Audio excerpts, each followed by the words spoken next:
All right, let's get our Facebook friends, folks, family on up in her before we start the show. Uh-oh, what's going on? One of them says StreamYard has lost access. Scott, I'll let you maybe deal with that. X. Okay, we're not worried about it, so that's okay. We're incomplete. There you go, Scott. Welcome in. It is Tuesday night, the 20th, and it is time for an episode of Building the Broncos. It is our time of year, Carl. But first and foremost, how are you doing? How are things out there in? Well, I guess I can say where you're at. Out in the plains, the plain Yeah. areas of the United States. Tornado Alley. Yeah, no, it's all good. Shorts weather. I got made fun. Well, okay, I get made fun of for wearing shorts because it's like 60 out. I'm going that's good enough for shorts. I don't know why people think otherwise, but no, it's Depends bright on and how long. sunny, and getting to that point. Like I said, it's getting close to spring. Get to go golfing again. Soccer season kicks off very soon for me, coaching wise. I actually get to coach my daughter this year. She was very Wow. excited about that when I told her that I get to be her coach, and which makes me happy that she actually wants me to be her coach. You know, there's going to become a day that she's going to be like, my dad has to be here, but it hasn't happened yet. So I'll take that. But how are things out there in the good Northwest? Things are okay. I'm hoping that, as crazy as it sounds, because everybody always complains about the darkness and the rain here in the winter, but we really need some cold and rain because the mountains have really low snowpack. And I'm not a skier; I don't care about that. But come August and September, when a lightning strike or some dumb what starts a fire, that's the snowpack can help get around that a little bit, lower the Yeah. chances there. So hoping for February, March, April, wet and cold, but we'll see with the El Nino. Now that we got the weather talk out of the way, though, it is, of course, mock draft season. We're going to talk about one of the prominent voices in the NFL draft evaluation community today, none other than Daniel Jeremiah of NFL Network. With the Broncos, and we're going to talk about the mock draft as a whole as well. And one thing, I listen to Daniel Jeremiah. I've had a chance to talk to him a few times, although his profile has elevated a lot since when I first met him back, 8 years ago. Whenever I went to the combine, when I was living in the Midwest, and I could just drive there and stay with my sister in Indianapolis. But met Jeremiah a few times. A nice guy, and he always says that his big boards that he releases, so he'll kind of back and forth between big boards and mock drafts. His mock drafts are based on what he think will happen based on who he's spoken to around the league. And his big boards are just for him. It's his evaluation of these players. So, of course, crazy things always happen in the draft. So it's never going to be perfect, especially this far out still. But it's a Daniel Jeremiah mock draft 2.0, and he likes those to be predictive. So from who he's spoken to. So again, where these guys are, it's based on what he thinks and what he's hearing. So let's get into it a little bit. But first, let's say hello to some people in here. David Youngkin coming in here saying, evening, everyone. Rumors have it that Patrick Surtain is going to the 49ers for a first-round pick. Rumor number 2 is JJ is going to the Jets for Jerry Jeudy. I think you got to use Jerry Jeudy because JJ now is McCarthy to me. For Zach Wilson, holy cow. I would say that neither of these are actually rumors, but rather just off-season spitballing speculation. Yeah. One of them from a guy named Mike Tannenbaum. Is that the former general manager, Mike Tannenbaum? Okay. Some guy named Mike Tannenbaum, I think with Miami. And yeah, he's has some pretty audacious takes out there, I guess, but it's tough to do this business. It's really easy as well sometimes, but you're going to have some bad takes, but that Zach Wilson for Jerry Jeudy is egregious, and it's just spitballing, and we're talking about it right now, so we're good for him. The other one being Patrick Surtain to the 49ers. From what I could gather, and somebody in the chat, Carl, Scott, correct me if I'm wrong, it looked like it was just a Bleacher Report, things we'd like to see kind of article. I don't know if it was actually based on any sources or anything. I'm assuming if anything is there, that coming to the combine, there will be more and more smoke because of how many meetings of the minds and alcohol resulting in loose lips tends to happen in Indianapolis. But I believe both of these were just, classic offseason speculation, churn the content machine. Yeah, so the Jerry Jeudy trade, like I said, it was just Tannenbaum saying, hey, this is a trade I think would make sense for both teams. I disagree with that. I think Jerry Judy's worth more than that. I would say that the Jets would need to send a pick in addition to the quarterback. And then the 49ers one, if you read the article, they talk about how they don't think pick 31 is obviously enough for the Broncos to even begin to listen. You're going to need to do pick number 31, probably your first round pick the next year, and probably a couple more picks on top of that, some mid-round picks for the Broncos to even begin to listen to that kind of conversation, because we're talking about pick number 31 for a guy that's on a Hall of Fame trajectory right now. Yep. He's not a Hall of Famer yet. Obviously, he's still got plenty of years to have to prove that, but he's going in that kind of direction. So it'd be a horrible trade for the Broncos. I get they need draft picks, but they're not that desperate to make that kind of trade. It's more of this would be really good for the 49ers. Yeah, it would be. And it'd be a missing piece that would really amp up that team. But it's not one that I can see happening. Yeah, I believe we will not see Surtain moved this season unless it is a situation similar to the Carolina Panthers trading up to number 1 overall last season, where Surtain is that blue chipper, essentially equating to 2 first-round picks plus Broncos at 12 to move up to a pick 2, pick 3 overall for the quarterback they want.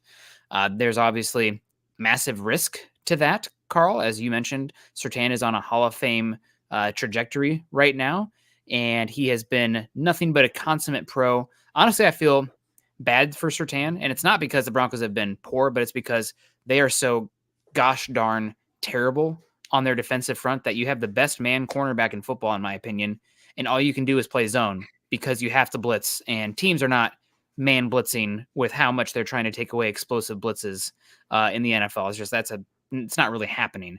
So I feel bad because he's the best in the NFL on that, in my opinion, and you're not getting it because you can't get home with 4. So yeah, it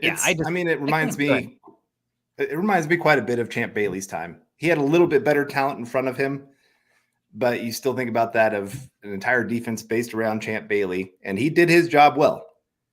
But there's just a lot of times they couldn't fully take advantage of his talent because, like I said, there just wasn't as much talent around him as you would like, and there wasn't a good enough offense to force teams to have to throw on a regular basis. That's part of what made the early part of Von Miller's career so great with the Denver Broncos is they had a great offense where they'd be up a couple touchdowns in a lot of games. And so he could really pin his ears back. Well, then after that 2015 season, all of a sudden you don't have a quarterback. Your offense isn't putting up big numbers.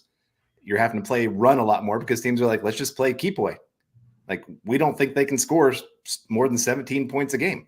Yeah. And so it takes away from your guy that is supposed to be this elite talent, because teams are just like, yeah, let's not let this guy go beat us because we want to throw the football. And so it's disappointing to see sometimes those kind of careers get wasted by not having the players around them to fully take advantage of that talent. Yeah, I'm with you 100%. And again, I haven't gotten so far down the chat that maybe people are, skewering me for suggesting any trade of Surtain. But the only way it makes sense in my book right now is if it is getting you up to get the quarterback of your choice in a pretty special top of the draft at quarterback. So again, that's a very rare situation, and I do not think that is likely to happen. The other thing about that, but first, let's say hello to Andrew Lampy. He says, hello all. You guys ready for the grind of draft night? I'm not sure what that looks like for me with a newborn. I don't think I can probably pull the 20 hours of coverage, but I'll definitely be hopping around here and there. We'll have to figure that out. But the grind of draft night started 6 months ago. I mean, the prep, you can't learn about all these players and understand the fits and the intricacies of them if you start today, unless it's your full-time job, which we love this, but we got other stuff going on too. So we're ready for it. Hopefully the Broncos have a few more picks by then, and Lord knows they're going to be moving up and down and around the board because, gosh, it seems like the Peyton teams always are. You're going to know there's going to be some movement, up, down, more so up than down, but maybe that'll change. We'll see. But yeah, it'll be fun. And thank you so much for the stars. I also want to say hello to David Meckelrath coming in here saying good evening, Broncos country. Always good to see you. MBLE test prep coming in saying I'm here to party. Well, we got some big tests coming up next week with the combine. So that'll be good. I saw that they're getting rid of that, the S2 test or whatever, because Stroud was so low on it last season. And obviously it was dumb. It didn't work out. So everybody's going on and on about that last year without it being validated. I'm like, it's going to take a decade to find any sort of correlation, and that doesn't even equal causation. So I'm glad that we're rebuffing that. Now it's like completely useless. Let's see what it looks like long term, but I don't know. We'll see what happens with test prep. String Guy says, good evening. Just watching NFL Total Access, and they think Cousins is going to Denver. Highly doubt that, though, because of the cap issues. Yeah, with how Cousins' last contract was set up, with it almost being completely guaranteed, I don't know if you can have that kind of contract for him, because you're going to need a situation where he's not going to cost a lot this season. And the only way to do that is to have a low base and the bonus also. It'd be complicated. I have to talk with somebody who's a better cap person than me, but I think it's pretty unlikely given how he wants those guarantees in there. So you'd have to have void years set up in the contract where it's okay, he's not going to be here, but you're still going to have to pay him money so that he can have that, like you said, fully guaranteed, because he's really big on that. He's willing to take a little bit less of top dollar to get that fully guaranteed. And so, I don't see that being a match for the Broncos at this time. If they didn't have the Russell Wilson contract hoarding over them right now, yes, I think that would be probably something the Broncos would very much explore. But when they're talking some of these, especially quarterback contracts here in the near future, are going to be getting up there to $60 million. And Kirk Cousins is probably going to be looking for that $48 to $50 million a year kind of thing. Again, you just can't make that work right now for the Broncos. Mm-hmm. It's unless he absolutely just is like, I want to go play for Sean Payton. And I just don't see that being who he is right now. That's nothing. I don't have a problem with that. Go get your money while you can. Yeah. But I just don't see him come to Denver for a lesser contract. Yep. We got Lawrence Rivera coming in saying Patrick Surtain shipped. Probably a year early on that conversation, but you never know. Russ shipped. The only shipping Russ is going to do is on a boat on his own dime, because Denver is not going to have any trade partners for him. Judy shipped, possibly, but that'd be a sell low. I says, keep the rest and look for younger. We can't keep these guys if we are rebuilding. I mean, it's possible that you're talking about Bowles gone, Sutton gone, DJ Jones gone as well. I'm guessing the Broncos have been talking with these players' agents, the guys with their big cap hits for next season, that are probably going to not play on those deals. And if the Broncos can work out a deal that, it's essentially an extension, but lowers the cap hit in the immediacy to give them some cap relief, maybe some of these guys stick around.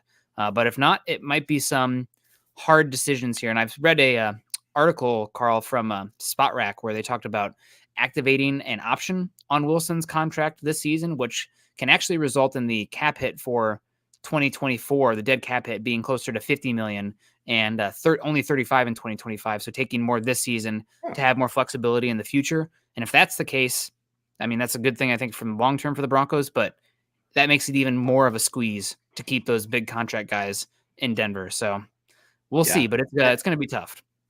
And that's why, like, PS2, he's on a rookie contract right now. Yep. He's very far down on my list of guys that I would ship out unless I get just a crazy offer. I mean, I would, if any team called, I would put out there, I want 3 first-round picks. Anything less than that, we're not even answering the phone call. And if some team is just like, okay, then you say, all right, okay, what? Are you kidding me? You're willing to do this? But otherwise, you try to keep that guy around. He's one of those true building block players that you hope can be a part of your future. The rest of the guys, like you mentioned, Bowles, Jerry Jeudy, Cortland Sutton, if you get any kind of offer for those kind of guys, I'm probably saying it's worth going in that direction. I don't see them in the long term being a part of the Broncos plan. Now, you don't just give them away for nothing, but you still, like I said, you're willing to explore that just because you're trying to look 2 to 3 years in the future. Do you really see Garrett Bowles being that long-term answer for the next 6-7 years at left tackle? Probably not.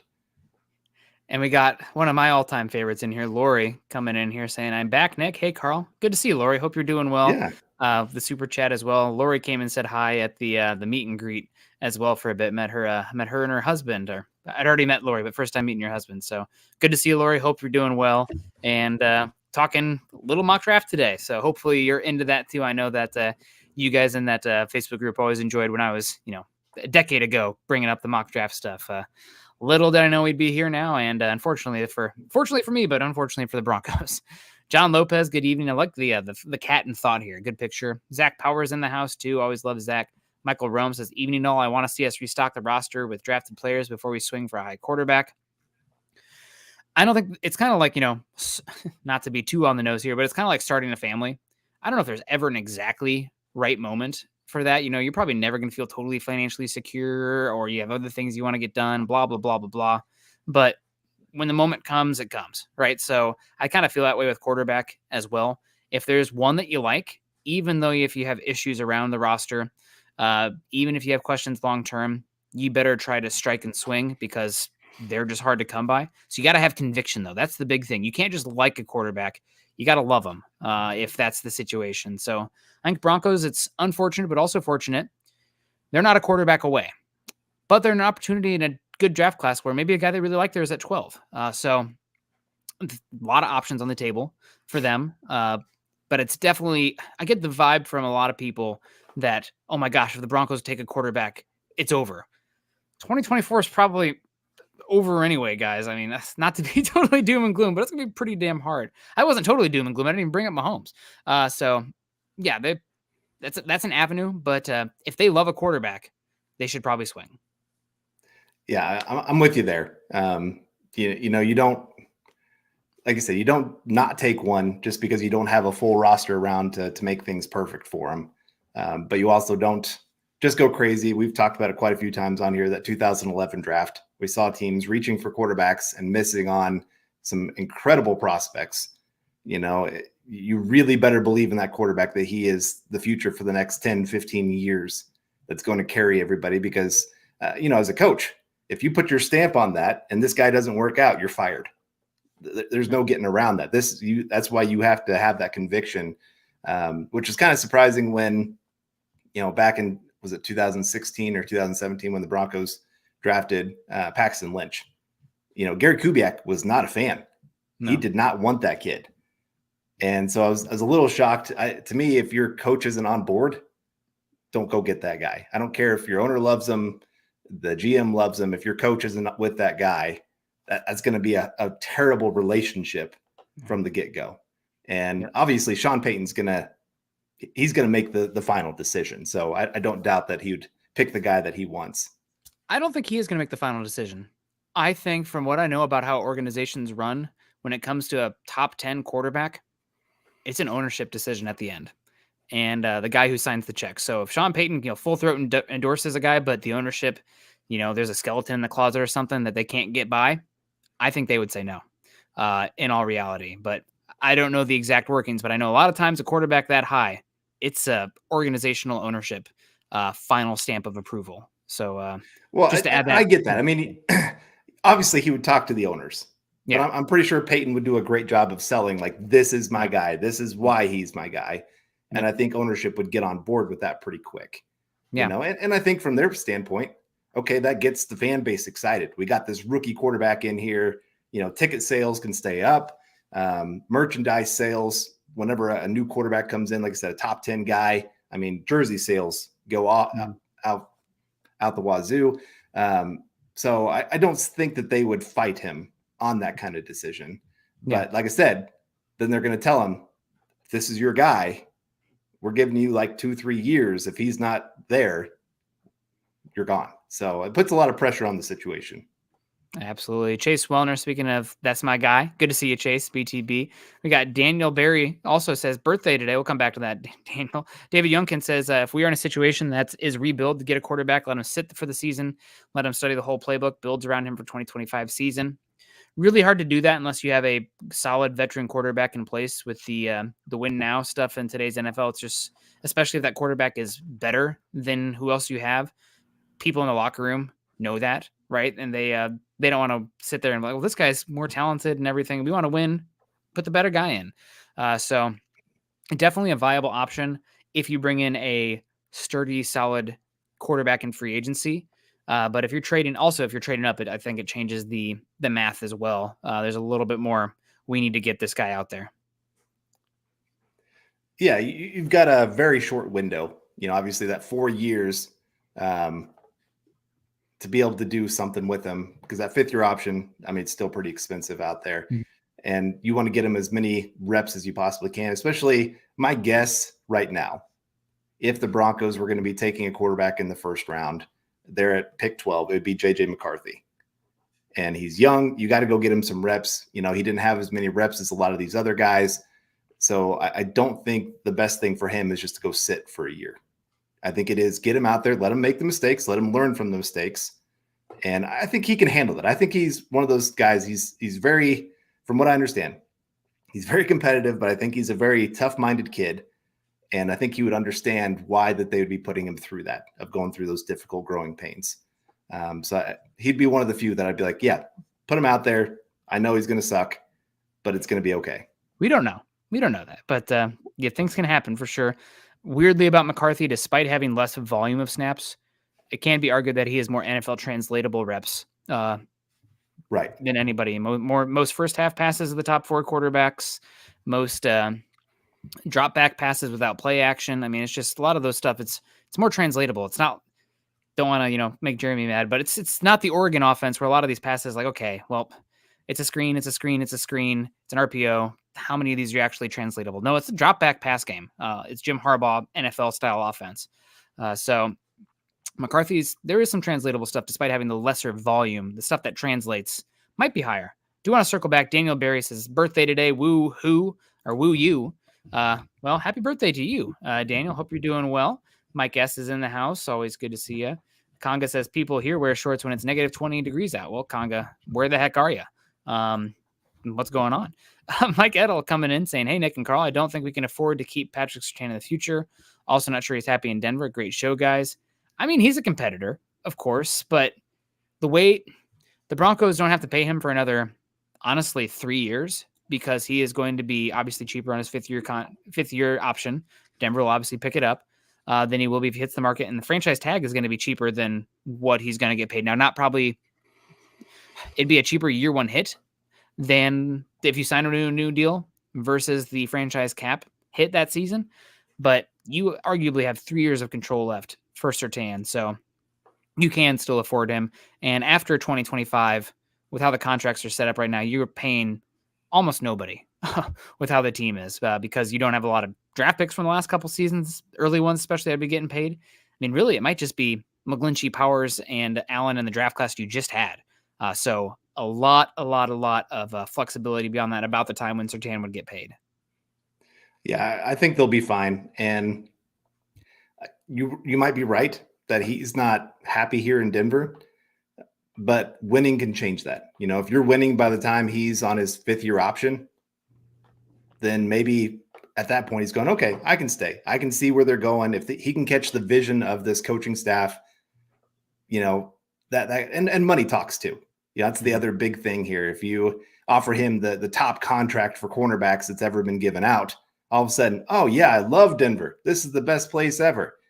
So there's still a lot of time left is what I'm trying to say before you really have to get into that and decide how much he's going to be a part of your future, how much he wants to be a part of your future as well.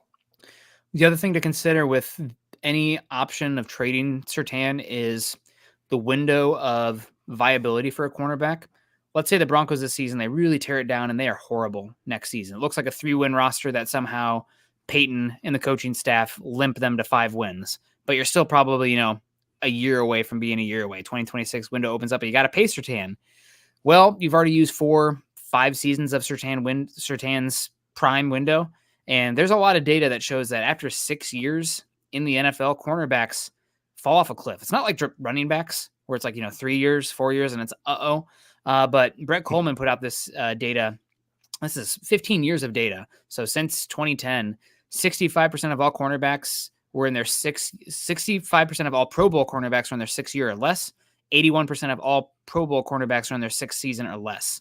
So in theory, you've already used half of Surtain's peak window and he's going to start dropping here and then you have to pay him. So it's a tough conversation. Nobody wants to hear it, but the long-term big picture with Surtain is if you're not in a competitive window after 2024, those calls and urges to potentially trade Surtain, I think, will be much more viable because his peak will almost be done and it doesn't line up with where you are as an organization.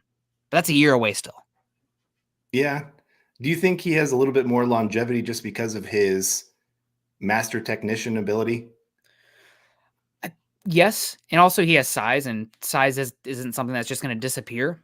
But I think the margins are so thin at a reactionary position like cornerback that even if you have a hamstring issue, it can drop you from 90% of your ability to 60% of your ability. And there's cornerbacks you can have at 60% Surtain. There just are. I think it's kind of like I think Yeah. about it like soccer players, especially like strikers, the guys up front, their peaks. Scott can correct me if I'm wrong here, but their peaks are like really early. They're young, and then it's like, oh my gosh, he's 28 years old, garbage. Like he's old now. It's kind of just I think of that really quick reactionary twitch athleticism that cornerback. So the data is the data. They fall off a cliff, man.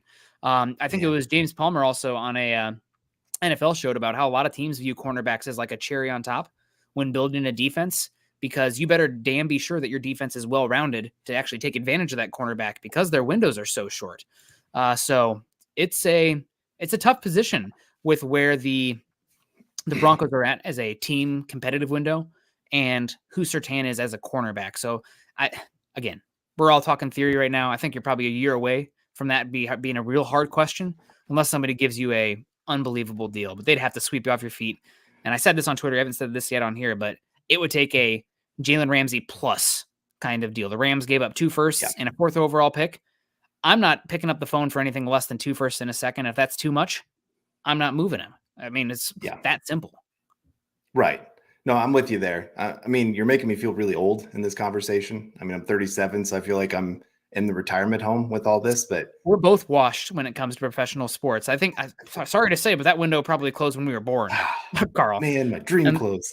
I mean, I hear curling's great, but David Carmelo coming in saying, why are so many NFL teams apparently low on Drake Maye? If he falls past 5, can you see Sean Payton moving up and going get him? It is lying season. You know that, David. You asked me on Twitter. I'm like, it takes one person saying it's low and the NFL runs with it. So I know there was a Bears report saying Maye was lower. I almost wonder if that's kind of put it out there from a Bears perspective to just be like, oh, we're just taking Caleb Williams. Let's talk down Drake Maye a little bit to placate the fans because we're taking him anyway. I don't know.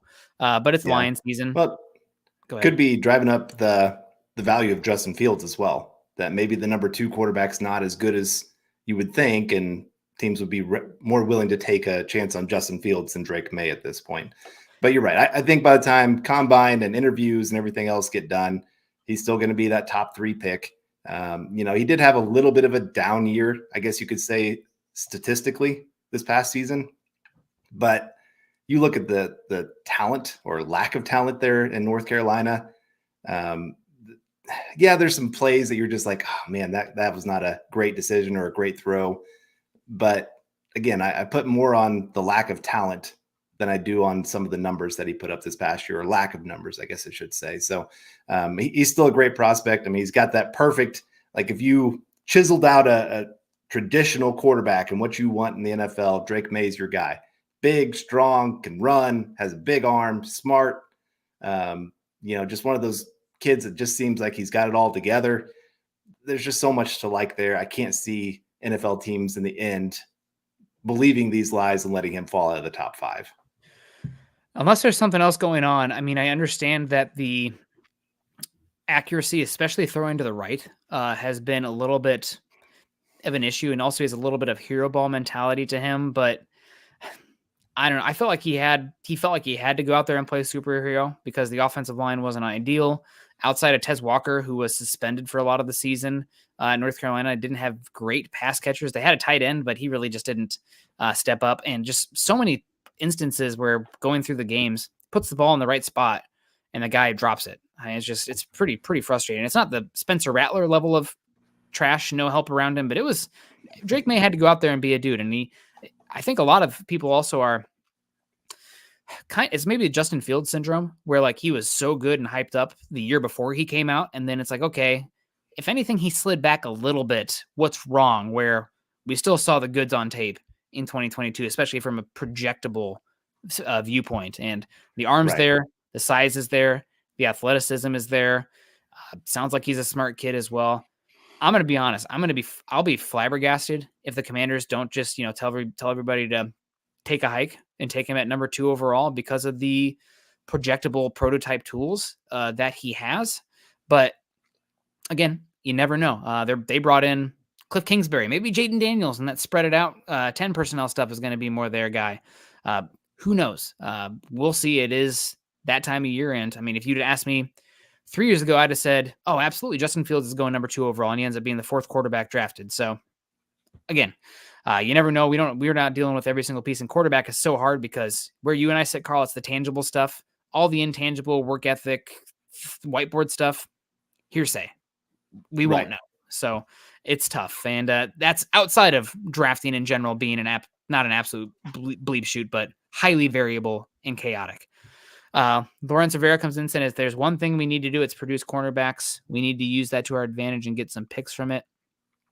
He's talking about drafting and developing cornerbacks. Well, things are going to change now. We'll see if I've obviously brought in Jim Leonard, being defensive back coach and pass game coordinator. I believe those are the titles. You lost, oh my gosh, I'm totally blanking. Went to Philly for a long time. Christian Parker.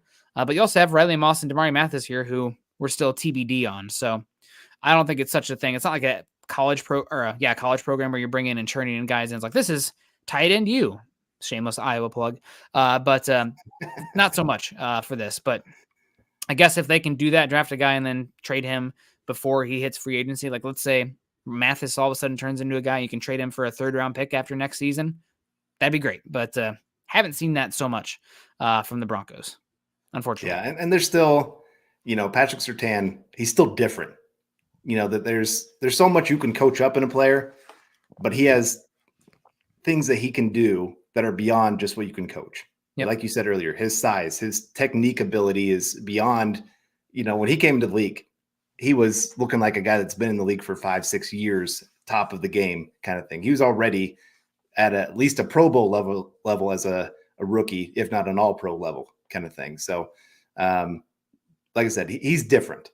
And it's why like you talked about earlier, you don't pick up the phone for less than that 2 first-round picks and a 2nd-round pick. That's the starting point. And I would say it's probably still even higher than that, just because, again, he's an all-pro talent that is possibly going to be a Hall of Famer. So you don't settle for anything less than great with that. But we got Mike Edel coming in here with the $10 super saying, I just think he is at the height of his trade value. So if you could use him as a trade piece so you wouldn't have to give up 3 years of first-round picks, I agree it has to be a big deal for him. Yeah, and that's right, Mike. It has to be a big deal. And I'm not saying that he's untradeable. I'm just saying teams are going to have to come in big. And unless they are, unfortunately, one of those great teams that feel like they're just a cornerback away from really being that Super Bowl contender, which that usually means the highest pick you're getting is probably somewhere from 25 to 32 for that first-round pick. And that's rough for me. Like I want something that's in the top 16 picks to start off with. So I have that guarantee that this is going to be a part of it. But that's just me for that. Yeah, like pick 31. I know it's a first-round pick, but typically teams only have 18 to 24 first-round grades in a given year. So it's going to be essentially from like typically you see from like pick 25 to pick 50. Guys are going to be graded almost exactly the same. It's going to depend on scheme and flavor and personality and, just the difference in team-to-team evaluation. So really that's not a good piece to get by any means. And if they're given multiple firsts away, because especially that future first, that's a lottery ticket. You never know what can happen with something like that. But that is always interesting. We got Lawrence saying Kyle Juszczyk, since it's a good and older and a first and a 3rd for PS2, I think it'd help both teams. Kyle Juszczyk could probably be available for a 6th-round pick. I think they might have to cut him because the contract stuff. They're up against it. They're having to talk about having to trade Brandon Ayuk, Dre Greenlaw. I think Kyle Juszczyk was another one on the chopping block too. So it's kind of like, why would anybody trade for Russell Wilson? He's going to be cut. I think Kyle Juszczyk is probably gone too with his contract. And again, how much is a fullback that has a short window left going to help this team with where they're at? You need young, ascending, potential building block pieces at pillar positions, offensive tackles, defensive linemen, wide receiver, quarterback, obviously. So I just don't think a fullback does much for you here, Lawrence. I appreciate the thought, but I'm not there with that. I would add Broncos have a great fullback already. A guy that was probably top 5 fullback in football this last year in Michael Burton. I mean, what's the sample size there of fullbacks out of 5 fullbacks? Well, I get that. Yeah. So I get it, but he was good. So it's hard for me to say, let's give, a Hall of Famer possibly in PS2 for a little bit of an upgrade at fullback and a, 31st overall pick in a third. I feel like the Broncos might be the laughing stock of trades at that point. Again, they already are. With the Russell Wilson. Well, okay, there is already that going on, but I feel like for that one, they'd be like, oh my gosh, how did the 49ers get away with this? How did not another team call and offer a little bit more? Again, Juszczyk, he's a great player. Don't get me wrong. Best fullback in football, but it just, like you said, fullback, nobody's sitting there pounding the table going, we have to have this fullback on our team. They're a nice addition, but it's not something that really drives an offense. Mm-hmm. Yeah. We got KB82. Good to see you, Kenneth. Says, was it a mistake that Colorado quarterback Shedeur Sanders didn't enter the draft? He played well and never got flustered, even though his offensive line was terrible. There was a few times where I thought he looked flustered out there, but I think he was pretty dinged up by the end of the season. So maybe it was just, more so injury than anything else. I think it was a very good move by Shedeur Sanders to go back because 2025 right now is very much up in the air. He could end up being the first overall pick in 2025. I don't see the overall package of tools. Like, I don't think he has every club in his bag in terms of what's tangible and we can verify with his eyes in terms of arm talent, athleticism, frame, et cetera, that, like a Drake Maye or Caleb Williams has. But 2025 looks to be a much more grab bag at the quarterback spot. So I think it was a fantastic decision by Sanders to come back. He's getting an unbelievable bag in terms of NIL also. So it's not like a money issue for him, even though it wouldn't have been anyway with his dad. But right. It's no, it was the only decision. I think I'm curious if Jim Harbaugh didn't come out, if McCarthy would have gone back, because he probably would have been very high odds on favorite to be number 1 overall in the 2025 draft if he had returned. But he's not, and there's a lot of projection to that too. So there's always risk. But yeah, I think that was a good move by him, and the Buffaloes did a good job trying to address the offensive line this year to keep him healthy. So good move. I think the only move for him as well. What do you think about his offensive coordinator, though? Who is Pat it now? Shurmur.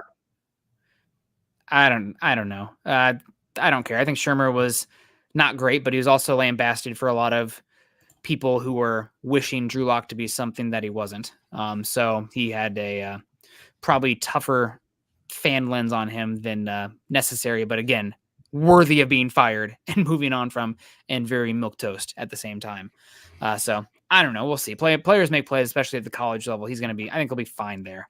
Michael Ronquillo saying, good evening, Nick and Carl, on building the Broncos. Go Broncos. Good to see you, Michael. And with that, we better talk about Daniel Jeremiah's mock. I'm trying to get to everybody in the chat, but you guys are just killing it. If you are in here, make sure you say hello and drop a thumbs up and subscribe on the way in. And guarantee we'll get to you if you drop a super chat. But we're doing the best we can. Appreciate all of you. Also, I think you're being pretty kind and nice in the chat as well, which I always appreciate. We're talking prognostication and projection with the draft, so you don't need to come in and say somebody's an idiot for having a different take. We'll come at it and try to learn. Open-mindedness. And we are going to be open-minded with the Broncos here at pick 12. Carl, I'm going to read the picks preceding pick 12, just so we have an understanding of what the board is. Number 1 overall, no surprise. I think we can put it in Sharpie at this point. Caleb Williams goes to the Chicago Bears. Number 2 overall, dagger in my heart for my fantasy. Drake Maye to the Commanders at number 2 overall. I think that's what will happen. We will see. Number 3, things get interesting here. Marvin Harrison Jr. to the Patriots. So maybe some hope for those who like Jaden Daniels. He's there. Patriots have started to been linked a lot to veteran quarterbacks. Justin Fields, Kirk Cousins will keep an ear out.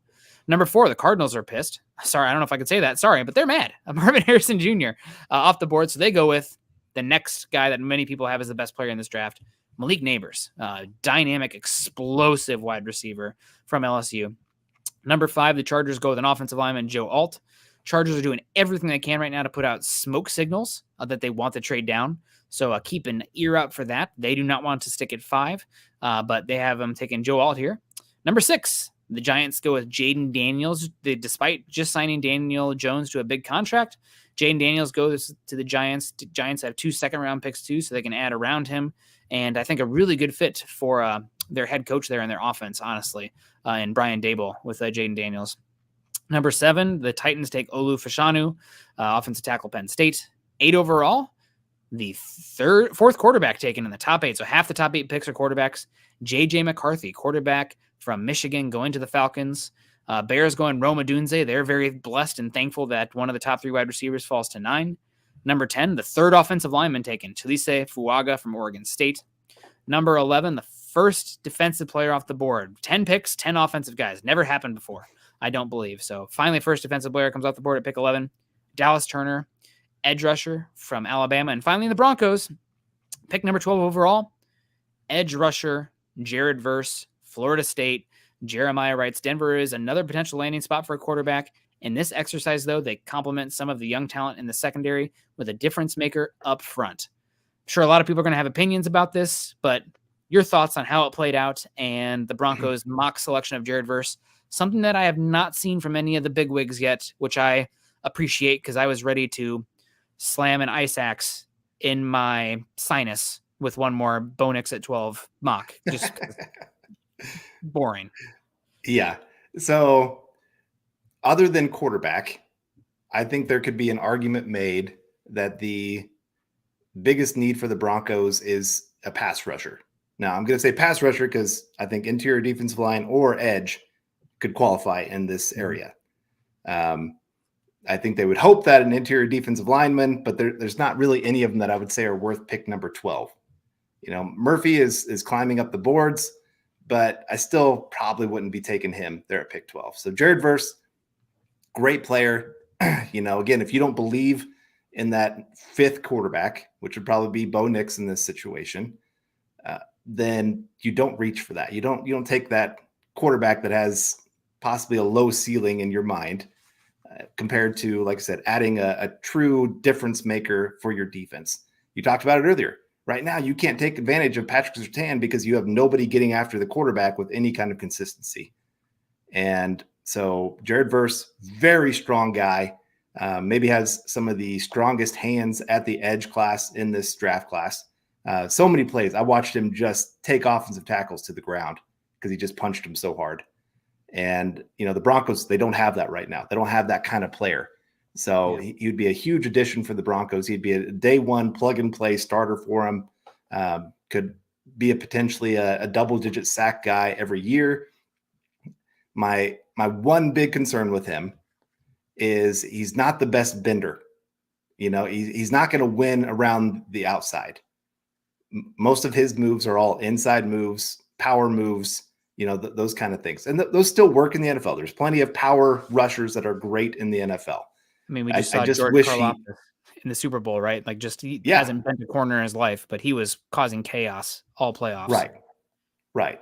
And, you know, Verse would be great in the run game. That'd be another huge addition for them where they're not getting beat around the edge like they have been these last couple of years.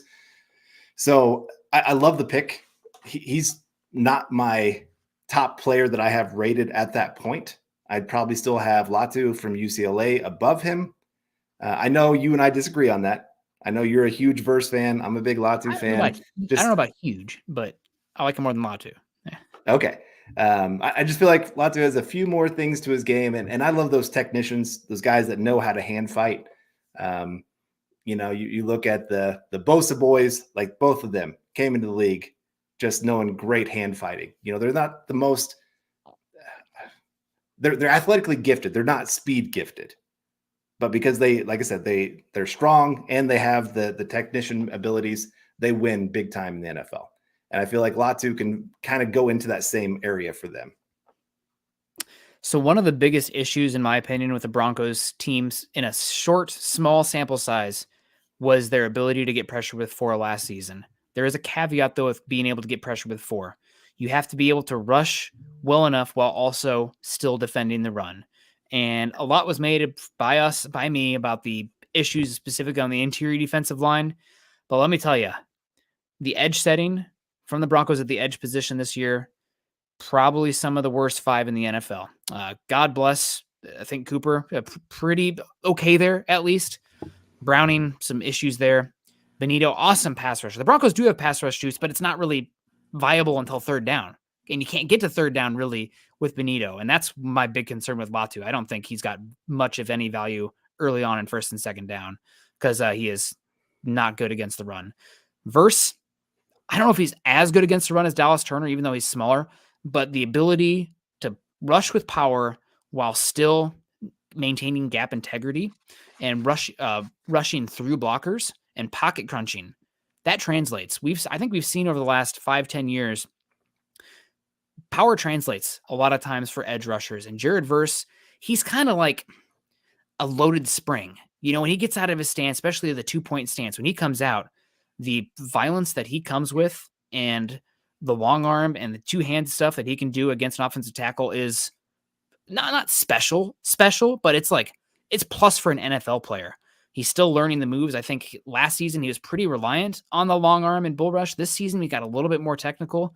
And this is still a pretty raw pass rusher overall, recruited by Division II Albany college out there. I think they're the Great Danes, if I recall correctly, watching some D2 football from time to time. And he was recruited as a tight end. He was playing at 220. He's totally changed his body type, transferred to Florida State last season. A lot of people thought he'd be a top 10 pick last year if he came out. Last year's class was not as good at the top as this year. So being pushed down a little bit, but he was really good. So I don't love the pick at 12. I feel like, if one of the top offensive tackles or quarterbacks or wide receivers aren't there, it's probably better for the Broncos to slightly trade down to get a little bit more capital to fill out the roster. But I think Verse makes a lot of sense for where the team is at right now. The Broncos do not have a no doubt straw that stirs the drink defensive lineman. And also 2 of your 3 top edge rushers are on the last year of their contract. So you don't want to go into next year with only third down designated pass rush specialist Nick Benito as your only edge rusher. I mean, that's a recipe for disaster. You're desperate then. So I think it's a fine pick. If I was grading it, I would give it a B. And I appreciate Jeremiah in this exercise looking at the Broncos differently than the copy-paste groupthink that has been Bo Nix to the Broncos at 12. Yeah. No, I'm with you. And I agree. I think his game translates really well to the NFL. I think of the 49ers in the Super Bowl. You could see Patrick wanted to get to the outside. And because Bosa did a great job most of the game holding that edge and kind of collapsing that pocket around him, it, for the most part, contained Patrick Mahomes for most of the game. There's some other issues later in the game that weren't really because of the guys up front, but because they were able to really kind of compact that on him, he struggled a lot, especially early in that game. So those are the kind of rushers that he struggles with. He can mess with the speed guys where he can, take a few steps back, let them try to win to the edge, step up and boom, move to the outside, buy some time, go make a great play. Those are his favorite kind of rushers, honestly, I think. He dares them to try to win through the edge. I do. I think Verse would do a great job of helping with contain him, make him feel a little bit more uncomfortable where he can't just move around in that pocket and get to the outside. Yeah, and I agree with you there. I typically like his type of pass rusher too, because I've been much of the you need to get pressure with 4 and not blitz at all costs. I think that in the era of much more zone blitzing, simulated pressure, whatever you want to call it, you don't have to be as static with your front 4. In fact, you probably shouldn't be. So having a Nick Benito where, one of your edge rushers or one of your edge rushers drops into space, or Drew Sanders coming up the A gap, having versatility is key. That said, Jared Verse still offers some versatility. I think he can reduce down to 3 technique and 1 technique with how much power he possesses on those late downs. So you're worried about him bending the corner. I get that. That's what's keeping him from being a top 5 pick in this class. But I still think that he's strong enough and versatile enough that there's many avenues to the field. And again, he is a player that it's really easy to project him to the league. And I think he's got an extremely high floor. The one thing I'll circle back around on, talking, I see the chat talking about Verse and all these other people on here. Edge rusher is one of the highest correlated positions in the entire NFL at draft slotting equating to NFL success. Now, what does that mean? It means that there is certain tangible evidence or traits that teams can utilize to pick the haves from the have-nots at the position. NFL, really not that good at evaluating the haves from the have-nots at off-ball linebacker, interior offensive line, running back, safety, tight end. Not a lot of strong correlation to first-round pick equaling top 10 Pro Bowl player at the NFL. But edge rusher, really high correlation. So if you want a difference-making edge, there's always going to be exceptions, your Max Crosby's, but you look across the league, it is first-round pick after first-round pick after first-round pick. So if you're looking for a guy that can be, a 5-10 year option there, it's probably going to have to end up being a first-round pick. So I don't mind the resource allocation there. The other positions that are really strongly correlated like that are offensive tackle. That's probably the highest correlation to NFL success. It's crazy, like the top 15 of the top 20 are first-round picks. And quarterback as well. There'll always be, Brock Purdy's or Tom Brady's, but there's a pretty strong correlation to early draft pick equaling viable starter. The final point I want to make about edge rusher is that the Broncos are going to be in cap hell here for a couple seasons. So, we can talk about who the Broncos passed. They didn't take a Brock Bowers. Bowers, because of the tight end position, he pretty much has to come in and be all pro caliber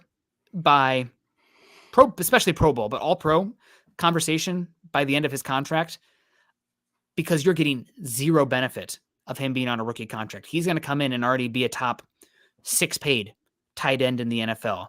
And for a team that is that much in the red, those margins, I think they matter. So it's a benefit to taking an edge rusher, because you're going to get him at the 35th highest paid edge rusher contract compared to Bowers at the 8th. That matters when building a team. Yeah. So all these things to talk about and just consider. It's a really tough jigsaw to put together. I like Sean Payton talking about dumping the puzzle pieces and putting it back together.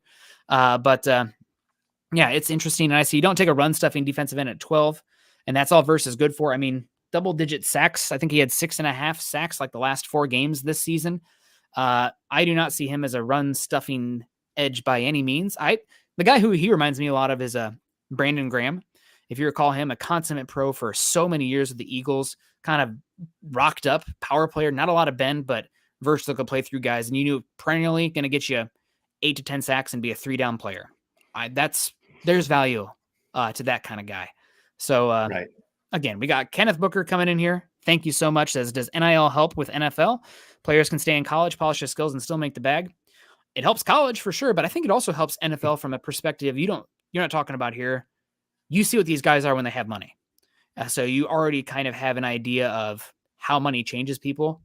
Some guys, get money and then they're dancing on cars, doing crazy stuff. You remember, I think it was Isaiah Wilson, the offensive tackle that the Titans took. So it's crazy. These guys are already going to have to be adults, and you're going to kind of find out who they are. It does kind of make a weird situation in the locker room too, where like you have Caleb Williams as a millionaire, going back to his beautiful flat in LA and talking to a teammate who's like complaining about an English final. That's bizarre.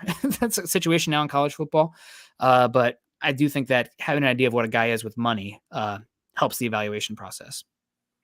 Yeah. And like I said, them staying an extra year. I'm seeing, especially with running backs, it seems like they're going, I'm making more in college. And then most teams are going to throw me away after my rookie year. So I might as well get another year extra of getting paid here at the college level, getting that $1 million or whatever, 500,000, instead of going on my rookie contract. Then my career's over and I got to figure something out. But yeah, getting more data on any kind of prospect is going to help in the evaluation process. A lot of times when you had all these juniors coming out and they only had 1 year of actual starting experience, we've seen some prospects who went back to college and then they really messed it up their senior year. And they went from a 1st round pick to a 5th round pick. I remember there was at one point, like a guy like Vontaze Burfict, where there was some people talking about him being like the number 1 overall pick, which was, that wasn't going to happen. And then he went undrafted because of a bunch of things that he did off the field and He still ended up being an okay player in the NFL, but you get, like I said, you get more data. It makes you go, okay, I need to be a little bit more hesitant with this player, or it goes, okay, this confirms everything we believe about him, that he is a great player. Yeah, he's worth this pick. Yeah. Really interesting. So shout out to Daniel Jeremiah with the thought-provoking mock draft, which is great because I like to talk, as you talked about it, it's an exercise and it's fun to go through all the avenues. I think if the board did fall like this for the Broncos, I would be personally seeing what it would cost to move up for a Daniels or McCarthy still. Trading up for McCarthy scares me though, but I get it. There's so much of the advanced stats are so good for him. And when you just cut up the NFL throws, it's like, oh, okay, I just had to cut through, 20 handoffs. But there's a lot of high caliber NFL throws on there still. Players that the Broncos skipped on the next few picks: Terrion Arnold, cornerback, going to the Raiders; J.C. Latham, offensive tackle, going into the Saints; Nate Wiggins, cornerback, to the Colts; Byron Murphy, 16 overall, to the Seahawks. Keep an eye out for him. Pretty talented young guy. Kenyon Mitchell to the Jags, cornerback, Toledo; Brock Bowers, 18, to the Cincinnati Bengals. So, and then I think 10 or 12 of the first round picks here, Carl, are offensive linemen. This is an offensive line crazy class. He has 3 centers coming off the board. And Jackson Powers Johnson, Barton from Duke, and Zach Frazier from West Virginia. So I think ideally, if the draft fell like this for me, I would hope that I could trade back and end up taking the best player on the board, but probably the best offensive lineman on the board. You're going to have a need at center. You're probably going to have a need at tackle as well, because it sounds like Bowles might be gone. So that's what I'm looking at. I think a trade back also could set you up for a Drew Lock situation where you trade back and you get a quarterback. And I will tell it to you guys, what about the Broncos taking a quarterback? Daniel Jeremiah has 4 quarterbacks going in the top 8 picks in Williams, Maye, Daniels, and McCarthy. He does not have Bo Nix or Michael Penix in the mock draft. And as I said earlier, Daniel Jeremiah makes the mock drafts based on what he thinks is going to happen and what he's hearing from the league versus his big board. So it's early. We're still over 2 months from the draft. Things are going to change still. The information will get better or worse with some Lion season. But I do think that it is noteworthy that Daniel Jeremiah is saying here, there is a firm, massive difference between those top 4 quarterbacks and the 2 in the Pacific Northwest. We'll see if that holds, but I would be very curious about asking him about coming down to that. Yeah, there's been some rumors going around that Penix and his medicals are not going to check out well at the combine. Part of me wouldn't be shocked if he tried to skip part of that to buy a little bit more time until his pro day. We'll have to see how that all plays out. But yeah, I'm with you. If it did play out like this in the draft, my overall goal would be to trade back. I'm looking at Mims going to Baltimore there at pick 30, going, man, if I could trade back to pick 25 and take Mims and pick up an extra second round pick and maybe another second round pick the next year. I'm not sure exactly on the value there, but I would feel pretty darn good about that. Mims, he's one of those players. He's a high risk. We're talking about NIL deals. He's one of those you wish you had a little bit more information on, but the reason that he's available at pick 30 is because there's just so little information. The talent on the field is a top 15 pick, but you just haven't seen enough of it. And he had multiple first round picks ahead of him. Watched a lot of these offensive tackles. I know that offensive tackle is more about the baseline than it is the highlights. I would argue that Mims in the college football playoffs against Ohio State is the best tape of any single game of any of the offensive tackles I've watched in this class. It just moves, size, difference. It is pretty unbelievable. So again, pretty interesting mock draft here. Appreciate to Daniel Jeremiah with the mock. A lot of offensive linemen coming off the board. Also, Tyler Guyton going to the Cowboys at 24. Another offensive lineman available as well. Darius Robinson. I saw there's a lot of conversation about him. Another interesting thing in here, real quick. I know we got to go. Thank you so much, Michael, for the support. Great show tonight, as he says. I would categorize Darius Robinson kind of in the Zach Allen mold of a defensive line, where it's 4-3, he's playing edge, but 3-4, it's more of the 4-eye stuff. I'd call that an interior defensive lineman. He has Murphy going 16, Robinson going in the 20s there does not have Johnny Newton, the defensive tackle that a lot of people have wanted the Broncos to take or talked about in the top 10, top 20. He's falling out of the first round completely, according to Daniel Jeremiah here with those other two guys. So it's always kind of fun to take the temperature here, see what's going on. And I think that's probably also at least a little noteworthy. And we got Lawrence coming in with some more stars. And I saw he'd made a comment about Bulls was a higher pick than PS2. That's not true. Bulls went pick 20. PS2 went pick 9. Yep. So a little bit difference there. It's a good year to need to draft a tackle. I'll say that. So appreciate everyone. Appreciate Lawrence coming in with all the stars today as well. Everybody, I mean, you guys are killing it. Andrew Lampy, Lori, good to see Lori, David Youngkin, Mike Edel, Dave Cremello. Mike Edel came in twice. Kenneth Booker a couple times. Michael Ronquillo, of course, always a big-time contributor. We appreciate all of you. Make sure you're following Carl and I on Twitter. Carl's at Carl Dumler MHH. I'm at Nick Kendell MHH. Also follow us at Mile High Huddle, if you haven't done so yet, on Facebook.com/Mile High Huddle and Facebook.com/Mile High Huddle Pod. And as that ticker says there underneath, please subscribe to our channel, like the show, and share in your social media platforms. A lot of good Broncos content creators out there, but we like to think we do it a little bit differently. And really, I mean, we're up here. We're a mouthpiece for you guys. We're here to hang out and talk football with you guys. So if there's anything we didn't get to today that you're curious about or something we said that is wrong or you really disagree with or you really like, hit us up on Twitter. I might respond to you at 3 a.m. because I'm up feeding the baby or taking care of a diaper. But we'll get to you. We appreciate you guys. We want to make sure that you guys feel seen and heard. So any final thoughts, Carl? I appreciate again, Daniel Jeremiah, and fun show today. Yeah, no, like I said, it's nice every once in a while to see somebody pick a little bit different position or player, just because it gives you a few more different talking points and why they would see the Broncos need to go in that direction. I really have no problem if that's the direction the Broncos want to go. Like I said, edge is a huge need.